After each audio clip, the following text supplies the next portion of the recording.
Hi everyone, welcome to my second series, Still Life Mastery.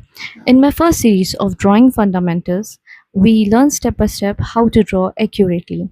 That we started from simple shapes and then build them into forms with volumes and perspective. Now, if you haven't seen my series previously, so you can do is go to my playlist and you can start from there. Now, in this series, we are making a big change. Instead of drawing from the diagram that we did in the last series, that I was teaching you some simple things, some simple theory for a basic knowledge, and I was teaching you through diagram. Now we are going to do is take a object from a surrounding and place it in front of us and draw them by observation. Before we start, let's talk about the essential part mostly overlooked in drawing process. Many people begin on a flat table, but that's meant for writing, not drawing. And for accurate work, your eye should face the board, which should be perpendicular to the drawing board. If the board is flat on the desk, one side of the paper will be closer to your eyes than the other, which causes distortion. Now, to avoid this, tilt the board. If you're using a table, rest the board on your knees and lean it against the table's edge. This quick setup gives you the right perspective and makes your drawing look correct.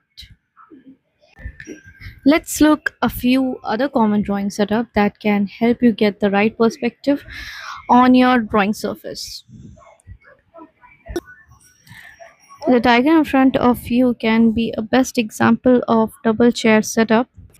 Here you sit on a chair, place another chair directly in front of you but facing you. So its seats and backrest are towards you.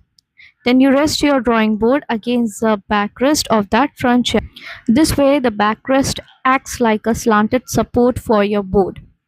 You can adjust the angle by sliding the board up or down until it feels comfortable and your line of sight it's straight onto the drawing surface. The other common drawing setup is easel. You can sit or stand, but the main point is to keep your line of sight perpendicular to the drawing surface. A stable setup makes things simple. Also, think about where you place your subject. Try to position it so the line of sight between your eyes and the subject is close to the edge of the drawing board. The subject can be above or to the side of the board, but keep it near the edge without blocking it. Finally, make sure the subject is close enough that you can observe it comfortably without straining your eyes. Before moving forward, I once again recommend watching my first series Drawing Fundamentals and how form operate in space step by step. Understanding those rules will really help beginners. Once you know the basic, you can connect the theory with what you learn in real life. You will also learn how objects behave in perspective and how to draw them more freely. Thank you so much for joining me, and I look forward seeing you in my next part of the series. Till then, bye.